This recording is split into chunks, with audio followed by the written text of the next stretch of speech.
Voilà, le monde agricole ce soir s'intéresse aux plus précoces. Est-ce qu'il faut s'inquiéter? Assum Gaba et les invités du monde agricole sont déjà dans ce studio, mais avant de les recevoir, je vous invite à suivre ce reportage de Marcel Betoro. Janvier, février et déjà de grandes pluies sont enregistrées. Au Bénin, le phénomène est récurrent. Certains producteurs parlent même de la grande saison pluvieuse, des pluies qui, selon les travailleurs de la terre, n'auraient pas leur place dans le calendrier agricole.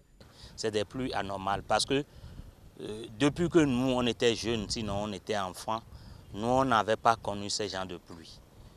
La saison sèche, c'est à partir de décembre, janvier, février jusqu'en mars. Et la saison des pluies, c'est à partir d'avril. Et le temps de Pâques, c'est en ce moment que les pluies commencent. Et on dit les pluies de Pâques.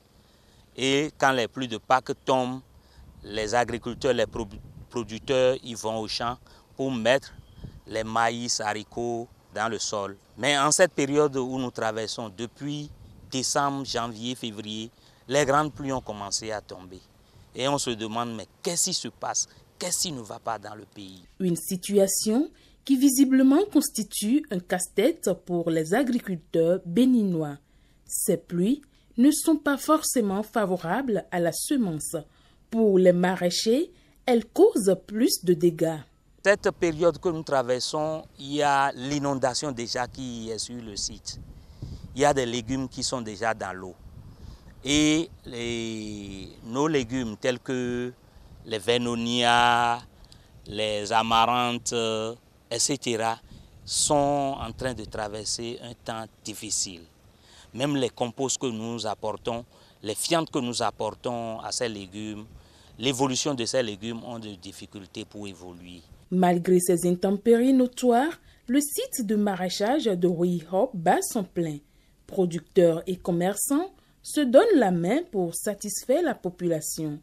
On note une hausse du prix de certains produits. Vous allez au marché maintenant, les prix de carottes ont augmenté. Les salades coûtent un peu cher ces derniers temps. Et cela est dû à l'eau surtout. Comme c'est le maraîchage, nous on n'a pas une période fixe. On n'a pas une période où il faut faire telle culture, il faut faire telle culture. À l'évidence, des pluies anormales sont là. Il ne faut surtout pas les confondre aux pluies de la grande saison pluvieuse. En attendant des recherches plus approfondies sur les causes des changements climatiques, les agriculteurs n'ont qu'une solution, implorer Dame Nature pour sa clémence. Voilà, mesdames et messieurs, le monde agricole se poursuit. Merci à vous de nous préférer. Assum Gaba est déjà sur ce plateau avec son invité. Assum Gaba, bonsoir. Bonsoir Agnat Onifadebello, bonsoir chers téléspectateurs. Ce soir, on vous voit dans une rubrique sur laquelle on ne vous voit pas souvent. Hein? C'est vrai, je suis au champ ce soir. On peut le dire ainsi. Comme je le dis souvent à Karamatagbatao, le monde agricole, c'est dans les champs. C'est dans les champs, bien sûr. Voilà, c'est dans les champs.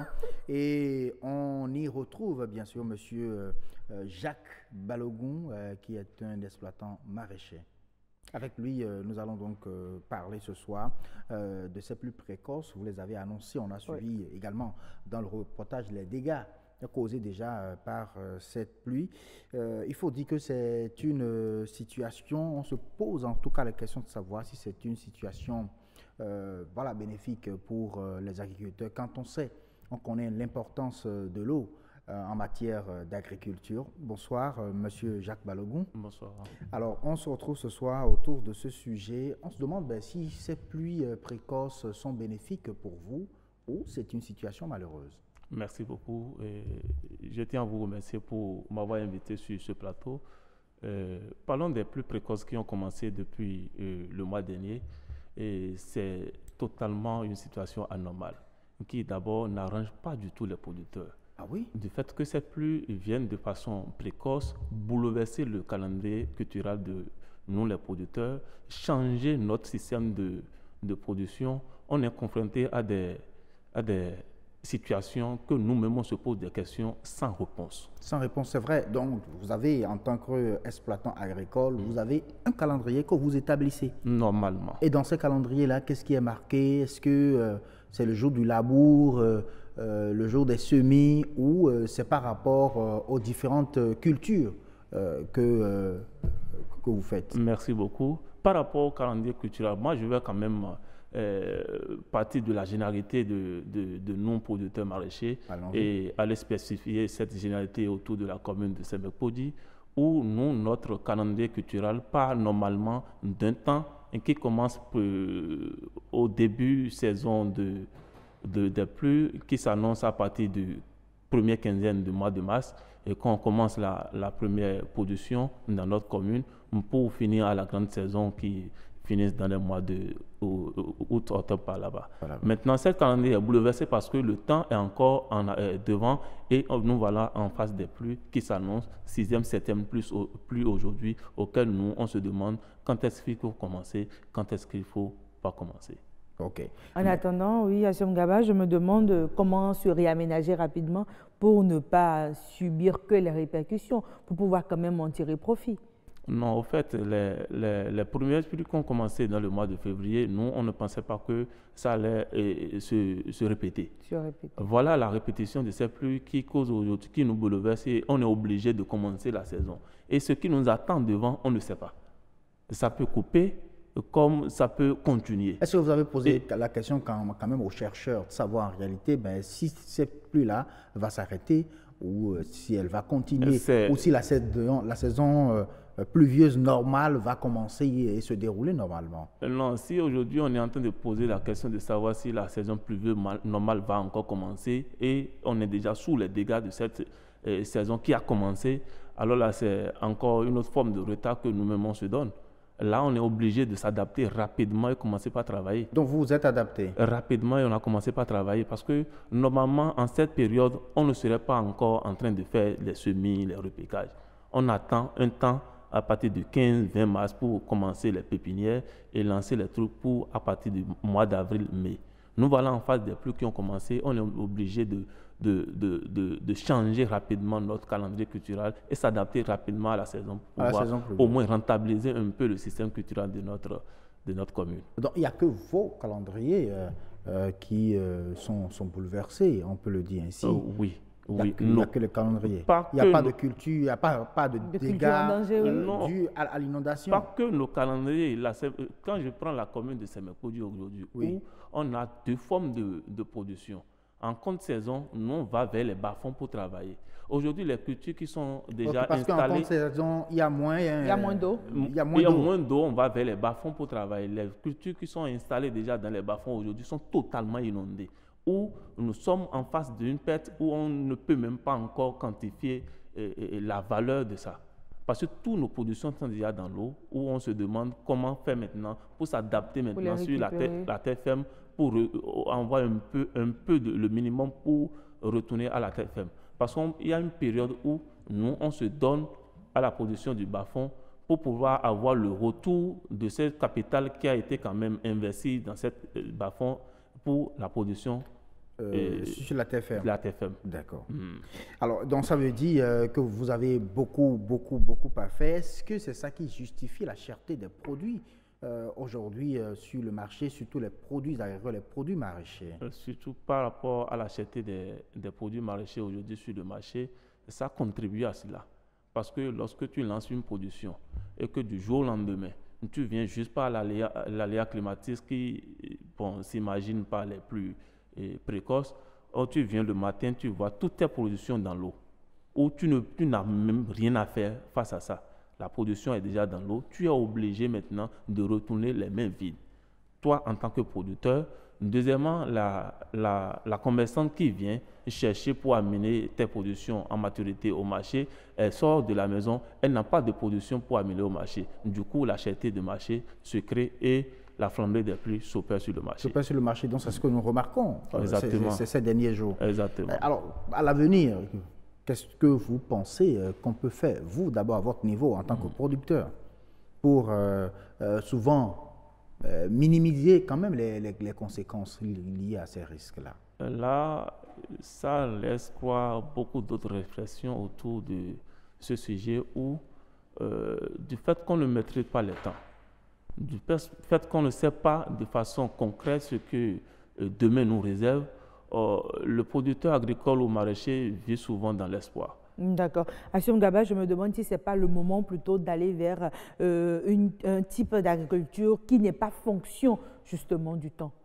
Oui, fonction du temps. Lorsqu'on parle du maraîchage, aujourd'hui au Bénin, c'est nécessairement lié au temps.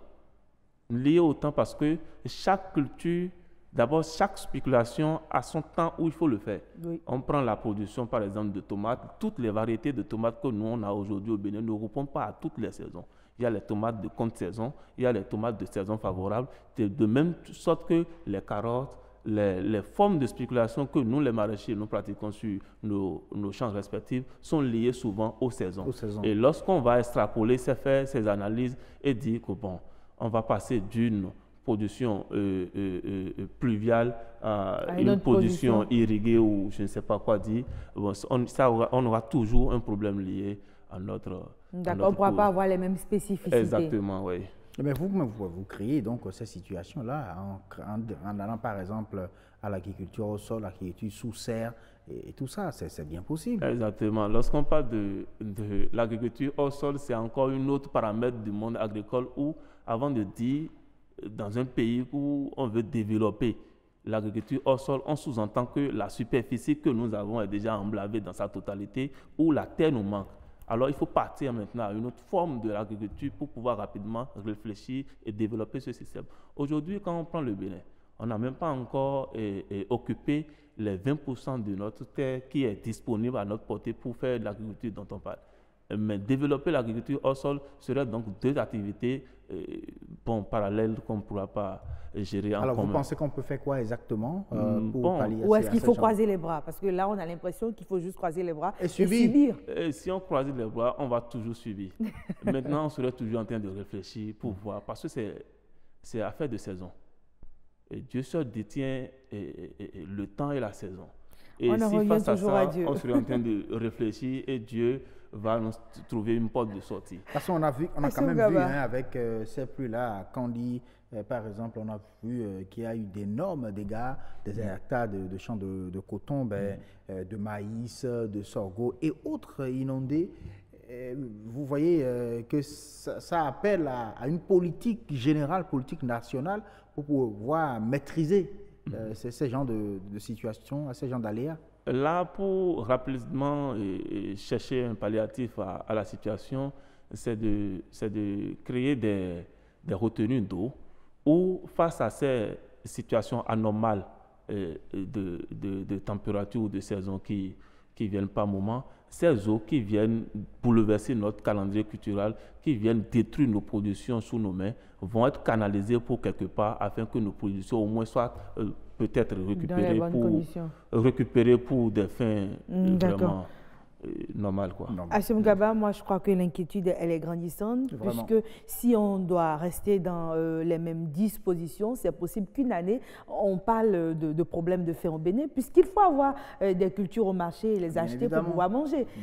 On ne mangera pas le franc CFA. Ça fait qu'on a beaucoup de produits maraîchers qui viennent donc des pays environnants. Vraiment, on aura le temps, bien sûr, d'aborder aussi cette question très prochainement pour parler de la maîtrise du marché agricole, surtout au Bénin.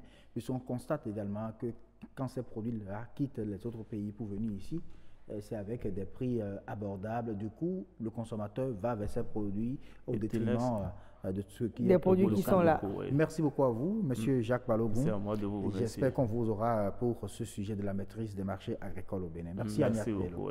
Merci à vous, Assome Gaba, mesdames et messieurs. Le monde agricole s'achève ainsi.